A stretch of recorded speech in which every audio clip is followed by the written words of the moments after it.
우리 빛의 교회가 첫 예배를 드린 지 벌써 3년의 시간이 다가오고 있습니다. 돌아보면 마치 한 편의 드라마처럼 때로는 기쁨으로, 때로는 눈물로, 때로는 불안과 기대가 공존했던 날들의 연속이었습니다. 그 모든 순간들을 돌이켜보면서 저는 이렇게 고백하고 싶습니다. 이 3년은 기적이었습니다. 라는 고백을 주님께 드리고 싶어요.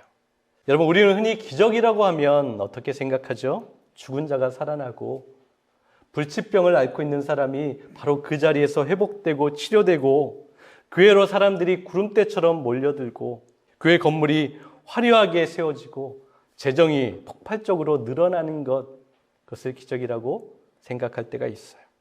엄청 놀랍고 신기한 일이 일어나는 것이라고 생각합니다.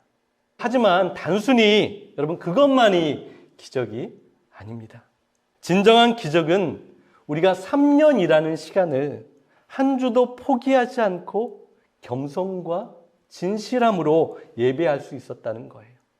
진정한 기적은 우리가 여전히 하나님의 말씀 앞에 사모함으로 서 있다는 겁니다. 진정한 기적은 우리가 가야 할 방향을 놓치지 않고 교회됨을 포기하지 않는다는 거예요. 저는 지난 3년 동안 예배하면서 매주일 오늘이 마지막 예배라는 그러한 마음으로 예배의 자리에 섰습니다. 우리가 언제까지 빛의 교회라는 공동체의 이름으로 함께 예배할 수 있을지는 누구도 알 수 없지만 우리가 예배하는 그 모든 순간순간 우리 믿음의 여정 속에서 정말 하나님께서 기억하시고 기뻐하시는 그 반짝이는 그러한 예배의 모습으로 우리 삶 가운데 온전히 기록되고 기억되어 줄 수 있기를 간절히 소망합니다. 저는 지금까지 공동체가 세상 속에서 어떻게 살아가야 하는지, 무엇을 추구해야 하는지, 무엇을 우선순위에 두어야 하는지, 어디에 더 깊은 관심을 가져야 하는지를 여러분들과 참 많이 나누었던 기억이 있어요. 그것은 사실 저 자신에 대한 다짐이었고 여러분도 그렇게 빛과 같은 모습으로 살아내셨으면 하는 그런 간절한 소망이 저에게 있었습니다. 우리는 그렇게 살아갈 수 있어야 하는 거예요. 병원 립세션에서 일하는 어떤 분의 이야기를 들었던 적이 있어요. 자기를 힘들게 하고 실망시키는 사람 중에 목사나 선교사가 꽤 있다는 이야기를 했습니다. 물론 저는 그것을 일반화시키고 싶지는 않아요. 그리고 자세한 에피소드에 대한 내용도 알지는 못합니다. 다만 대접받고 섬김받는 것에 익숙해져 버려서 자기에게 우선적으로 편의를 제공해 주지 않았을 때 너무나도 당연하게 요구하거나 강요하지 않았나 그렇게 생각을 해봅니다. 신학교에 있을 때 교수 한 분이 했던 말이 기억이 나요. 여러분이 앞으로 목사가 되었을 때 대접받거나 섬김받는 것에 익숙해지지 마십시오. 그것이 당연하게 생각되는 순간 여러분은 망하는 거예요. 누군가 여러분에게 섬겨주거나 대접할 때 마음속으로 깊이 불편해 하시기를 바랍니다. 그것이 여러분이 사는 길이에요. 라는 그런 이야기를 하셨어요. 마침 그날 학교 채플에 예배 시간에 설교자로 대형교회 목사님이 한번 오셨습니다.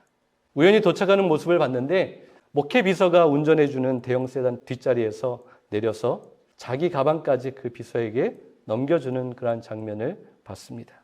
그 주위로 반갑게 인사하기 위해서 모여드는 신학생들과 교수들의 모습을 보는 것이 참 묘한 기분이 들었어요.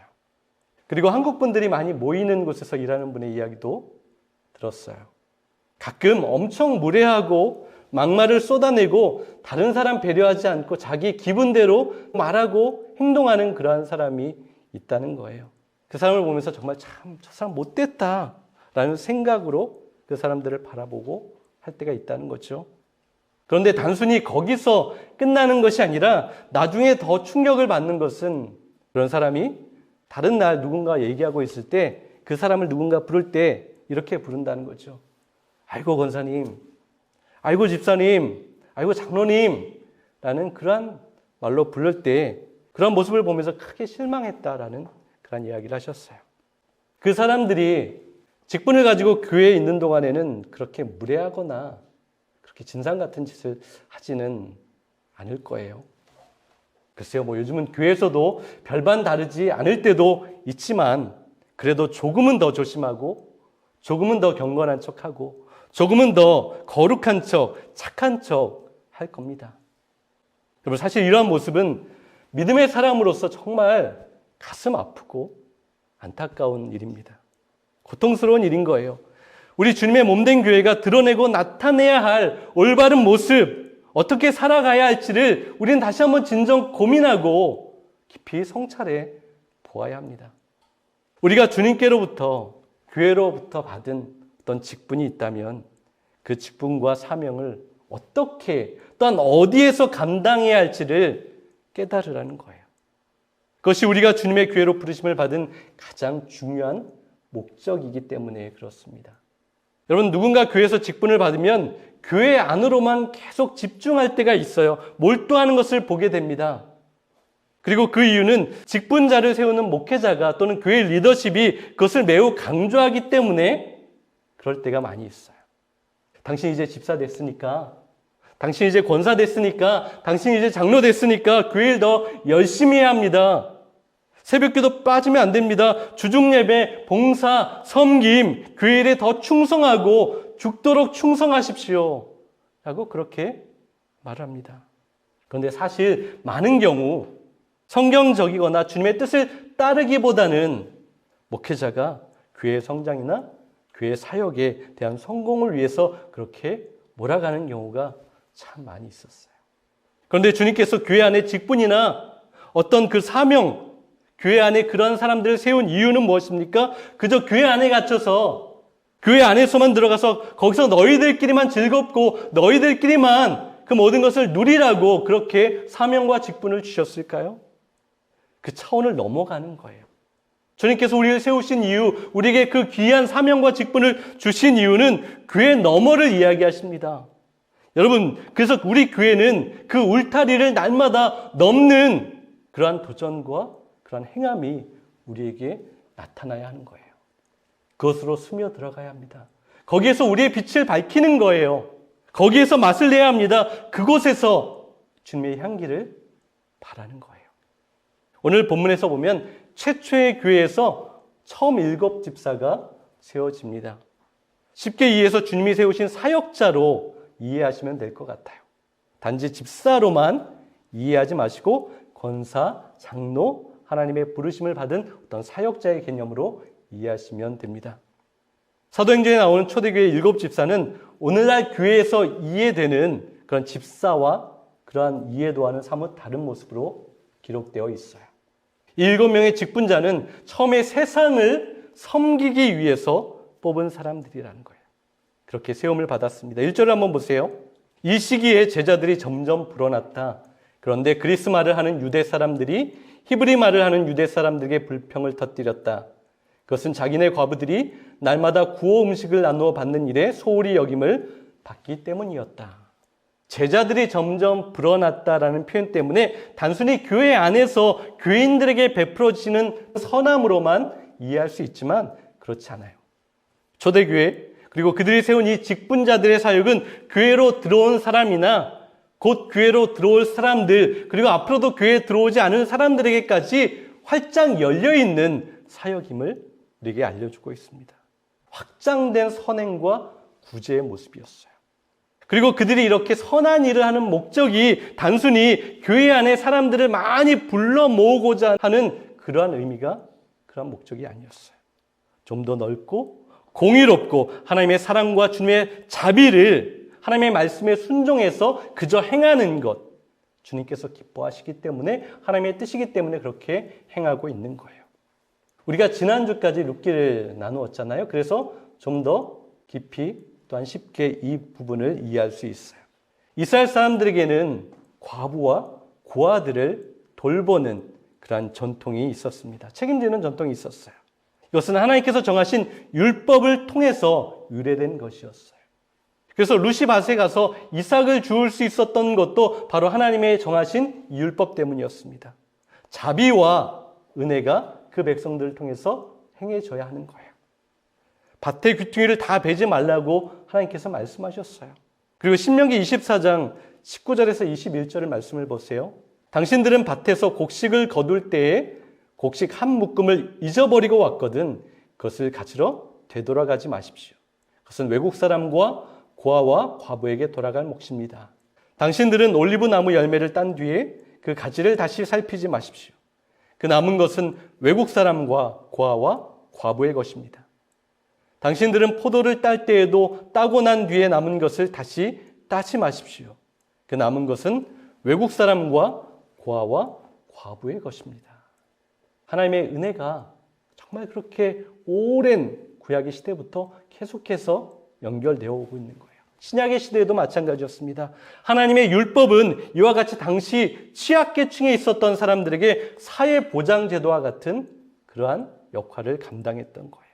그래서 연약한 자들을 돌보는 것이 당연하게 생각이 되었던 것이죠. 그런데 오늘 그 초대교회에 발생한 문제가 무엇이죠? 그리스 태생의 유대인들 과부들이 빈번히 구제와 구호를 받는데 뒤로 밀리는 그러한 일들이 나타났던 거예요. 같은 이스라엘 사람이지만 외국에서 태어난 사람들이기 때문에 그 순위가 후순위로 밀렸던 것 같아요. 이런 문제가 생기자 갈등이 또 커졌지요. 사도들은 그 심각성을 알게 되었어요. 그래서 방법을 하나 생각해냅니다. 구제를 전담하는 사역자들, 그런 직분자들을 세우는 것이었어요. 4절을 보세요. 형제자매 여러분, 신망이 있고 성령과 지혜가 충만한 사람 7을 여러분 가운데서 뽑으십시오. 그렇게 해서 첫 초대교회에 뽑혔던 7명의 집사의 이름이 기록되고 있어요. 그것이 5절에서 6절이죠. 모든 사람이 이 말을 좋게 받아들여서 믿음과 성령이 충만한 사람인 스데반과 빌립과 브로고르와 니가노르와 디몬과 바메나와 안디옥 출신의 이방 사람으로서 유대교에 개종한 사람인 니골라를 뽑아서 사도들 앞에 세웠다. 사도들은 기도하고 그들에게 안수하였다. 참으로 역사적인 사건이 그 교회 가운데 일어난 거예요. 그러니까 이 직분을 받은 사람들은 처음에 사회적인 봉사의 책임을 감당하라고 세움을 받은 거예요. 2절에 나오는 접대를 일삼는 것, 구제하는 것이라고 써 있는데요. 그리스어 원어에 보면 이 말이 디아코니아라는 단어로 써 있습니다. 이 단어는 섬긴다라는 의미예요.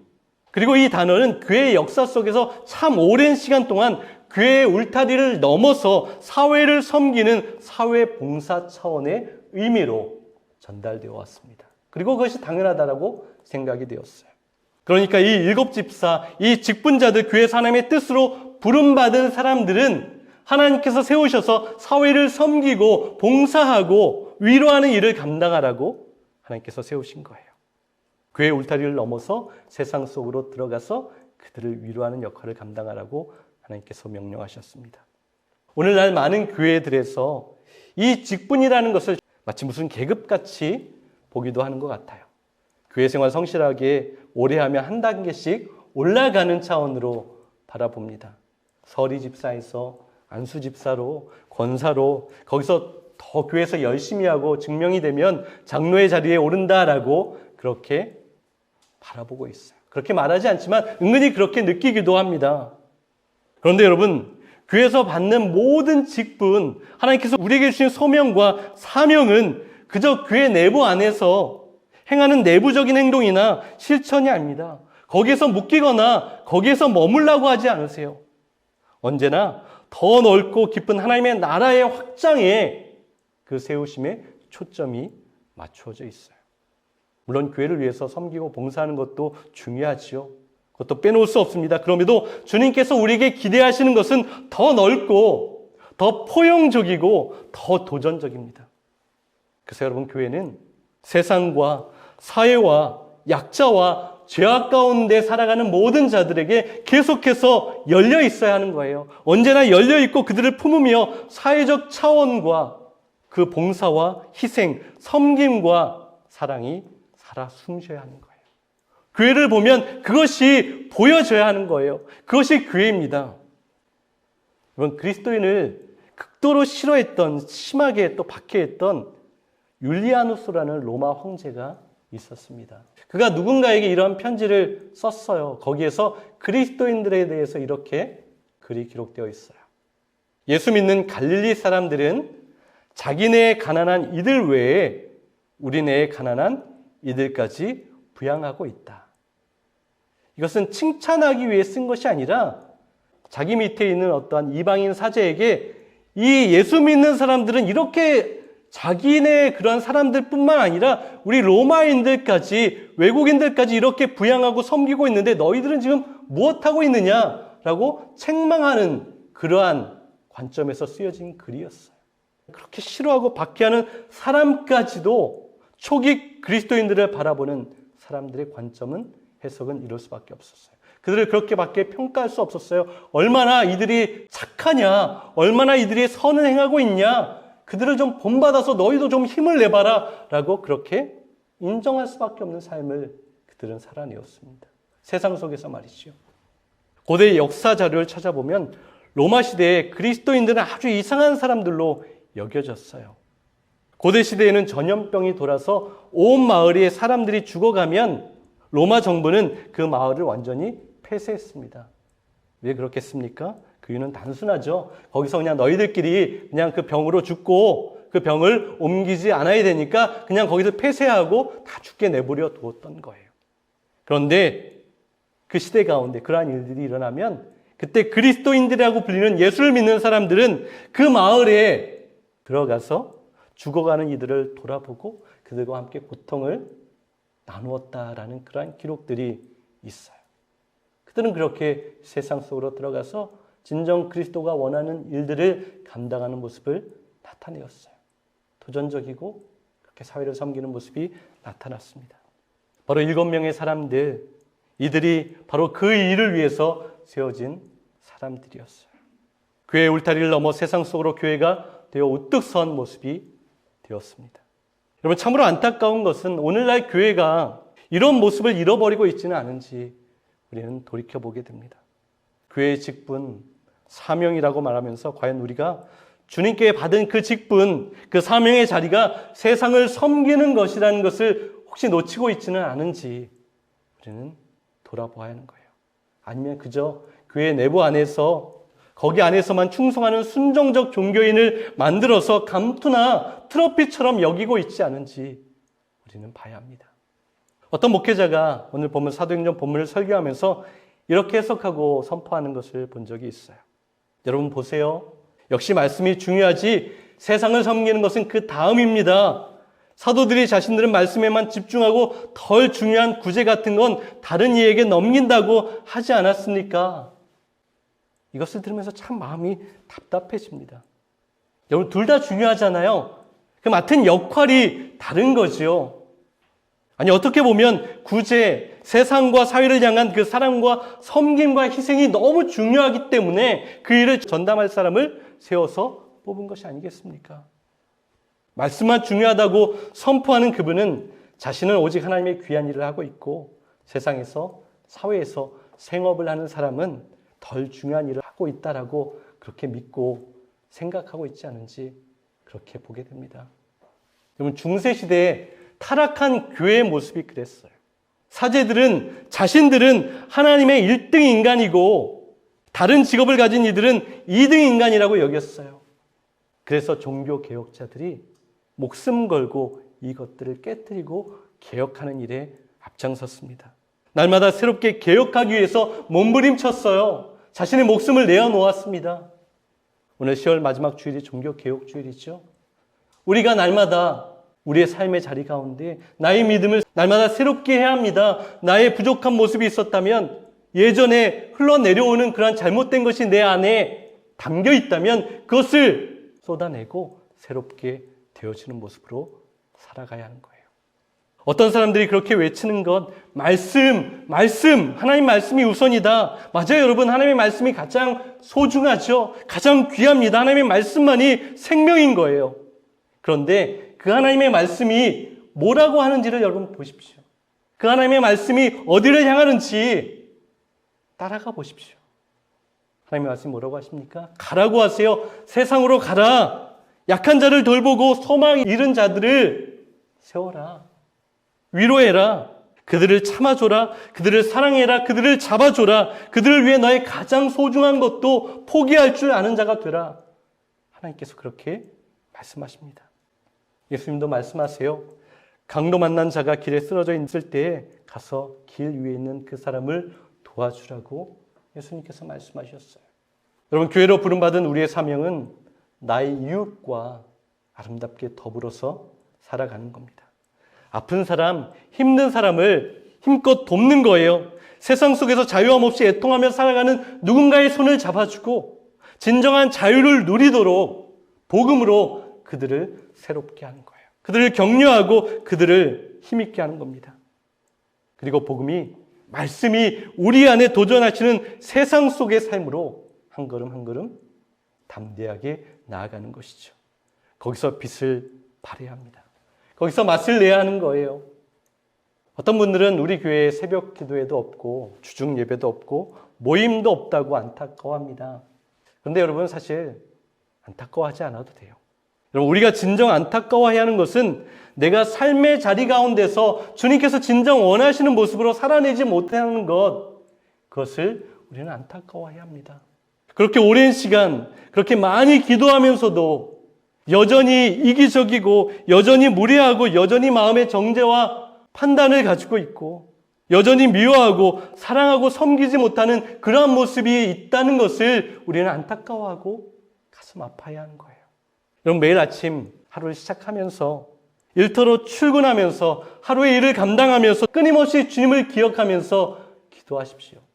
주님, 나의 삶의 모습에서, 나의 표정에서, 나의 입술을 통해서 나오는 그 언어를 통해서 누군가를 위로하고 누군가를 칭찬하고 누군가를 세워주고 누군가를 살리는 그러한 삶으로 살아가게 해주십시오. 하는 그러한 기도의 삶을 살아내시길 바랍니다. 그렇게 행하십시오. 사랑하는 여러분, 나가십시오. 세상으로 나가세요. 여러분이 정말 필요한 곳곳에서 날마다 스며들어서 거기에서 주님의 사랑과 주님의 은혜를 좀 드러내는 삶을 살아내시길 바랍니다. 하나님께서 우리 교회를 세우신 그 목적과 뜻이 거기에 있는 거예요. 여러분, 우리는 이미 3년의 시간 동안 예배하는 공동체로 살아왔습니다. 그리고 이제 주님은 우리를 세상 속으로 파송하는 공동체로 삼아 가시는 거예요. 3년 동안 그렇게 하셨어요. 우리는 날마다 우리의 삶의 자리로 파송하셨습니다. 또 예배했습니다. 주님의 은혜를 그렇게 나누는 그 일을 감당하게 하셨어요. 초대교회 7 집사가 그랬듯이 교회는 단지 교회 안에 머무는 것이 아니라 사회를 감당하고 사회를 섬기고 주님께서 맡겨주신 그 사람들을 세우는 그 일을 감당해야 하는 거예요. 세상을 향해 보내심을 받은 존재입니다. 직분과 부르심의 자리는 교회 안에서 높임을 받고 인정을 받기 위한 것이 아니라 세상 속에 나아가서 더 낮아지고 더 섬기기 위해서 우리에게 그것을 맡겨주신 거예요. 주님은 오늘 우리를 이렇게 부르십니다. 너희는 세상의 빛이다. 너희는 세상의 소금이다 라고 하십니다. 예배를 통해서 주님은 우리를 위로하십니다. 우리에게 채워주세요. 예배 가운데 받은 그 은혜와 축복과 그 사랑을 복음의 진리를 담아서 세상에 달려나가는 거예요. 거기서 우리의 일을 감당하는 겁니다. 우리는 머무는 공동체가 아니에요. 그래서 날마다 흩어지는 공동체가 되어야 합니다. 사랑하는 여러분, 날마다 세상 속으로 그렇게 담대함으로 나아가세요. 때로 많이 아프고 힘들고 버거울 때도 있어요. 그러나 바로 그것이 우리의 사명의 자리임을 기억하고 거기서 선교하고 전도하고 주님을 드러내는 모습으로 살아내야 하는 거예요. 하지만 예전에 부족했던 모습으로 나가는 것이 아니라 여러분, 예배자의 심장으로 섬김의 손으로 복음의 발걸음으로 그렇게 나아가십시오.